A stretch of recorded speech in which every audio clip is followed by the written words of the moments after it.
సంక్షోభ నివారణకు ప్రధానమంత్రి నరేంద్ర మోదీ సూచనలపై ప్రత్యేక కార్యక్రమం ఇప్పుడు వింటారు.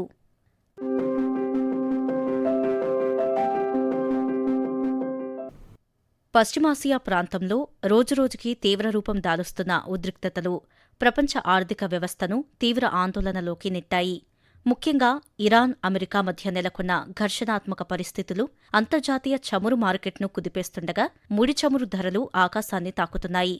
ప్రపంచానికి అవసరమైన ముడి చమురులో అధిక భాగం పశ్చిమాసియా దేశాల నుంచే సరఫరా అవుతుండటం, అలాగే ప్రపంచ చమురు రవాణాలో దాదాపు 20% హర్ముజ్ జలసంధి ద్వారానే జరగడం వల్ల అక్కడి యుద్ధ పరిస్థితులు ప్రపంచ దేశాలపై ప్రత్యక్ష ప్రభావం చూపుతున్నాయి. యుద్ధం మరింత విస్తరించే పరిస్థితులు కనిపిస్తుండటంతో చమురు క్షేత్రాలు, రిఫైనరీలు, సముద్ర రవాణా మార్గాలపై దాడులు జరిగే ప్రమాదం పెరిగింది. దీంతో ముడి చమురు సరఫరా ఒక్కసారిగా తగ్గిపోతుందనే భయంతో అంతర్జాతీయ మార్కెట్లలో ధరలు భారీగా పెరుగుతున్నాయి. ఇప్పటికే బ్యారెల్ చమురు ధరలు పెరుగుతున్న నేపథ్యంలో ప్రపంచవ్యాప్తంగా ఇంధన సంక్షోభం తీవ్రతరమవుతోంది. ఈ ప్రభావం భారతదేశంపై మరింత ఎక్కువగా ఉండే అవకాశముందని ఆర్థిక నిపుణులు హెచ్చరిస్తున్నారు. ఎందుకంటే భారత్ తన ఇంధన అవసరాల్లో దాదాపు 85% పైగా విదేశీ దిగుమతులపైనే ఆధారపడుతోంది. చమురు ధరలు పెరిగితే పెట్రోల్, డీజిల్, వంట గ్యాస్ ధరలు పెరగడం సహజం. దాంతో రవాణా ఖర్చులు పెరిగి నిత్యావసర వస్తువుల ధరలు కూడా సామాన్య ప్రజలకు అందని స్థాయికి చేరుకునే ప్రమాదం ఉంది. కూరగాయల నుంచి కిరాణా సరుకుల వరకు, వ్యవసాయ ఉత్పత్తుల నుంచి పరిశ్రమల ముడిసరుకు వరకు ప్రతిదానిపై ఈ ప్రభావం పడుతుంది. ఇంధన ధరల పెరుగుదల వల్ల తయారీ రంగం, సేవారంగం, రవాణా రంగం తీవ్ర ఒత్తిడికి గురవుతాయి. దేశ జీడీపీ వృద్ధి రేటుపైన ప్రతికూల ప్రభావం పడే అవకాశముంది. ఇదే సమయంలో చమురు దిగుమతుల కోసం భారత్ మరింత ఎక్కువ డాలర్లు ఖర్చు చేయాల్సి రావడంతో విదేశీ మారక నిల్వలపై ఒత్తిడి పెరుగుతోంది. డాలర్తో పోలిస్తే రూపాయి విలువ పడిపోతే దిగుమతుల ఖర్చు మరింత అధికమవుతుంది. ఈ పరిణామాలన్నింటినీ దృష్టిలో పెట్టుకుని ప్రధానమంత్రి నరేంద్ర మోదీ దేశ ప్రజలకు 10 ముఖ్యమైన సూచనలు చేశారు. ఇంధన సంక్షోభం తీవ్రరూపం దాలుస్తున్న ప్రస్తుత పరిస్థితుల్లో దేశ ప్రజలు ఇంధనాన్ని అత్యంత బాధ్యతతో వినియోగించాలని ప్రధానమంత్రి నరేంద్ర మోదీ స్పష్టం చేశారు. పెట్రోల్, డీజిల్ వంటి ఇంధనాల వినియోగాన్ని సాధ్యమైనంత వరకు తగ్గించాల్సిన అవసరముందని పేర్కొన్నారు. అత్యవసర పరిస్థితుల్లో మాత్రమే వ్యక్తిగత వాహనాలను ఉపయోగించాలని, చిన్న చిన్న అవసరాల కోసం కూడా కార్లు, బైకులు వినియోగించే అలవాటును తగ్గించుకోవాలని సూచించారు. ముఖ్యంగా మహానగరాలు, పెద్ద పట్టణాల్లో ట్రాఫిక్ సమస్యతో పాటు ఇంధన వృధా కూడా అధికంగా జరుగుతోందని, దీనికి పరిష్కారంగా ప్రజలు ప్రజా రవాణా వ్యవస్థలను ఎక్కువగా ఉపయోగించాలని పిలుపునిచ్చారు. మెట్రో రైళ్లు, ఆర్టీసీ బస్సులు, లోకల్ ట్రైన్లు వంటి రవాణా వ్యవస్థలు తక్కువ ఇంధనంతో ఎక్కువ మంది ప్రయాణికులను గమ్యస్థానాలకు చేర్చగలవని, ఇది దేశ ఆర్థిక వ్యవస్థకు కూడా మేలు చేస్తుందని అన్నారు. ఒకే కార్యాలయం, ఒకే విద్యాసంస్థ, ఒకే ప్రాంతానికి వెళ్లేవారు కారు పూలింగ్ విధానాన్ని అలవాటు చేసుకోవాలని సూచించారు. 4 వ్యక్తులు 4 వాహనాల్లో వెళ్లడం కంటే ఒకే వాహనంలో ప్రయాణించడం ద్వారా భారీగా ఇంధనాన్ని ఆదా చేయవచ్చని తెలిపారు. ఇది కేవలం ఇంధన పొదుపుకే కాకుండా ట్రాఫిక్ రద్దీ, వాయు కాలుష్యాన్ని కూడా తగ్గించడంలో కీలక పాత్ర పోషిస్తుందని పేర్కొన్నారు. सरकार भी लगातार ये प्रयास कर रही है कि देश के सामान्य नागरिक पर इन सारी विपरीत परिस्थितियों का कम से कम असर हो, लेकिन ऐसे समय में देश को जन भागीदारी की शक्ति की बहुत बड़ी आवश्यकता है. मेरी देश के हर नागरिक से अपील है, जहां संभव हो पेट्रोल, डीजल का उपयोग कम करें, मेट्रो का उपयोग करें, इलेक्ट्रिक बस और पब्लिक ट्रांसपोर्ट का अधिक इस्तेमाल करें, कार पुलिंग को बढ़ावा दें. కరోనా సమయంలో ప్రపంచవ్యాప్తంగా అమలు చేసిన వర్క్ ఫ్రం హోం విధానం దేశ ఆర్థిక వ్యవస్థపై ఎంతగానో సానుకూల ప్రభావం చూపిందని ప్రధానమంత్రి గుర్తు చేశారు. ఆ కాలంలో కార్యాలయాలకు రోజువారీగా జరిగే ప్రయాణాలు తగ్గడంతో లక్షల లీటర్ల ఇంధనం ఆదా అయిందని అన్నారు.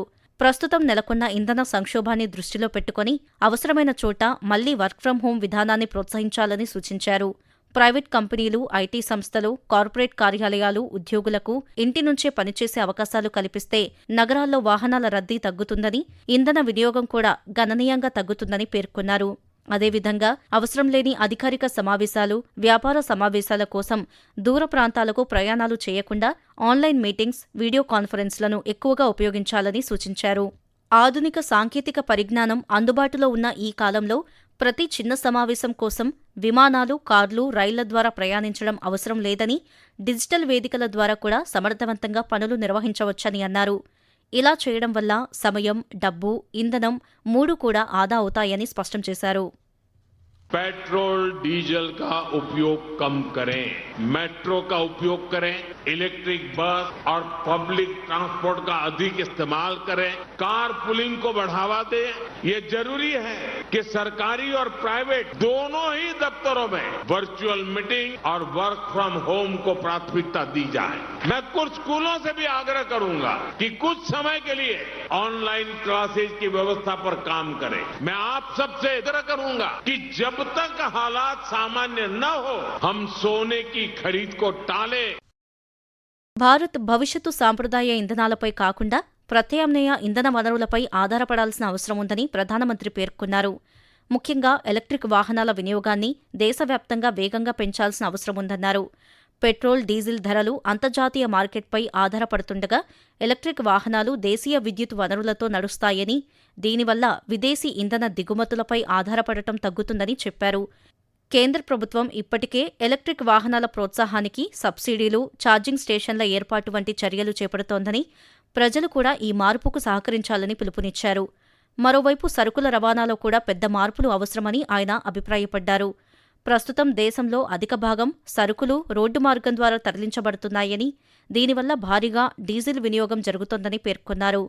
అదే సరుకులను రైల్వేల ద్వారా రవాణా చేస్తే తక్కువ ఇంధనంతో ఎక్కువ సరుకును తరలించవచ్చని తెలిపారు.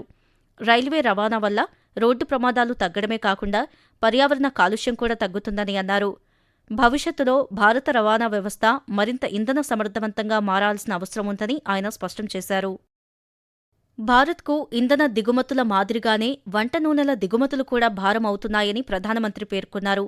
ప్రతి సంవత్సరం లక్షల కోట్ల రూపాయల విలువైన వంట నూనెలను విదేశాల నుంచి దిగుమతి చేసుకుంటున్నామని, దీనివల్ల దేశ విదేశీ మారక ద్రవ్య నిల్వలపై ఒత్తిడి పెరుగుతోందని తెలిపారు.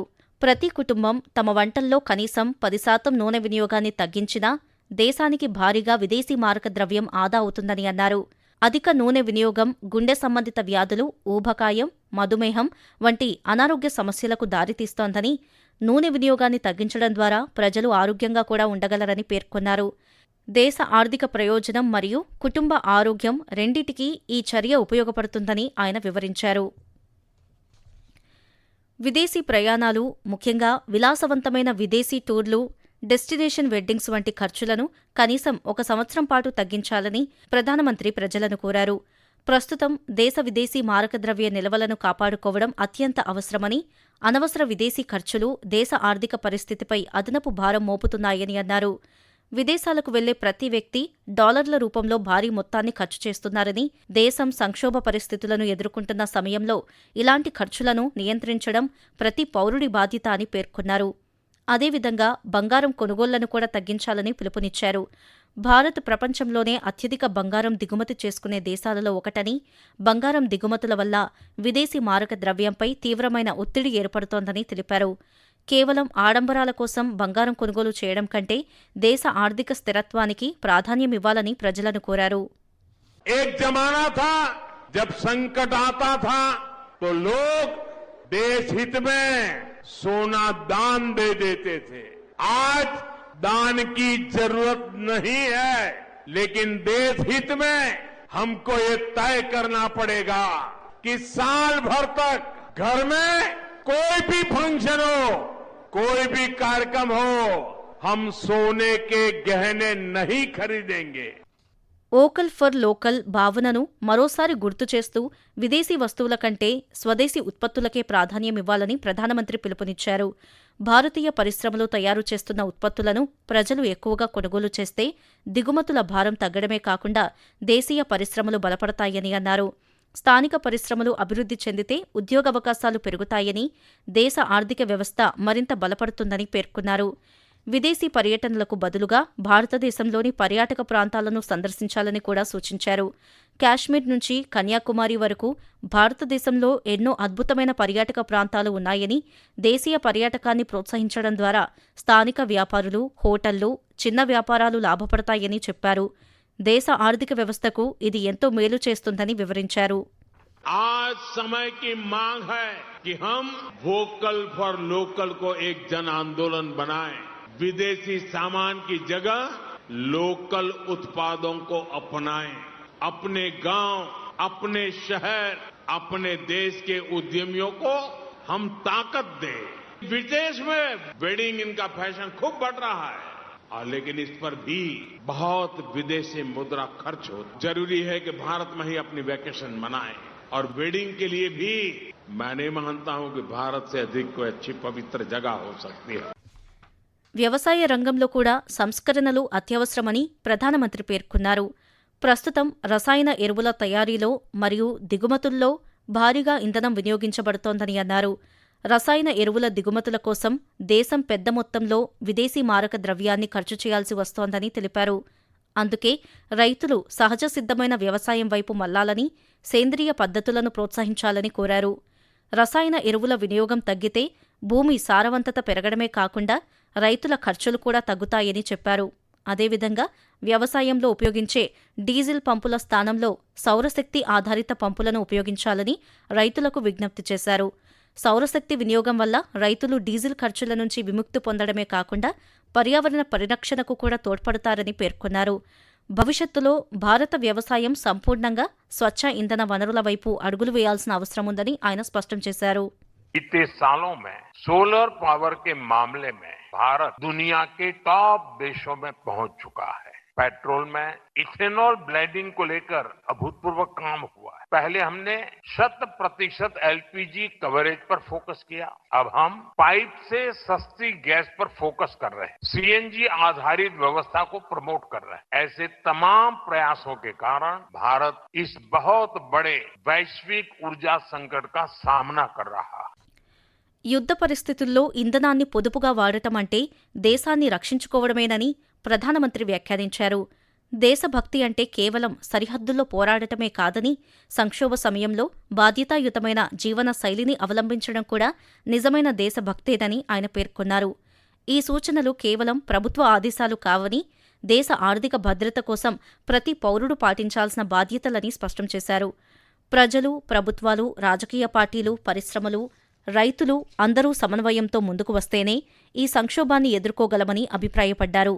ఇదే సమయంలో ప్రజలకు పొదుపు సూచనలు చేయడమే కాకుండా ప్రధానమంత్రి స్వయంగా కూడా ఇంధన పొదుపు చర్యలు ప్రారంభించడం విశేషంగా మారింది. తన స్పెషల్ ప్రొటెక్షన్ గ్రూప్ కాన్వాయ్లోని వాహనాల సంఖ్యను 50% తగ్గిస్తూ నిర్ణయం తీసుకున్నారు. ప్రజలకు చెప్పిన విషయాలను తానే ముందుగా ఆచరించి చూపించడం రాజకీయ వర్గాల్లో చర్చనీయాంశమైంది. మొత్తంగా చూస్తే పశ్చిమాసియాలో నెలకొన్న యుద్ధ పరిస్థితులు కేవలం భౌగోళిక రాజకీయ సమస్య మాత్రమే కాదు, భారతదేశం వంటి అభివృద్ధి చెందుతున్న దేశాల ఆర్థిక స్థిరత్వానికి పెద్ద సవాలుగా మారాయి. ఇంధన దిగుమతులపై అధికంగా ఆధారపడటం ఎంత ప్రమాదకరమో ఈ సంక్షోభం మరోసారి ప్రపంచానికి గుర్తు చేస్తోంది. అందుకే ప్రధానమంత్రి సూచించినట్లుగా ఇంధన పొదుపు, ప్రజా రవాణా వినియోగం, స్వదేశీ ఉత్పత్తులకు ప్రాధాన్యం, ఎలక్ట్రిక్ వాహనాల వినియోగం, సహజ వనరుల వినియోగం వంటి మార్గాల ద్వారానే భారత్ ఈ అంతర్జాతీయ ఇంధన సంక్షోభాన్ని సమర్థవంతంగా ఎదుర్కొనే అవకాశం ఉందని విశ్లేషకులు అభిప్రాయపడుతున్నారు.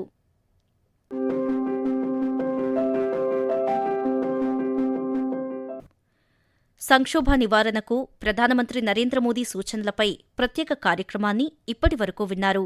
రచన ఎంఎల్ఎన్ మాధురి, వ్యాఖ్యానం కె సుమ, సమర్పణ ప్రాంతీయ వార్తా విభాగం, ఆకాశవాణి, విజయవాడ కేంద్రం.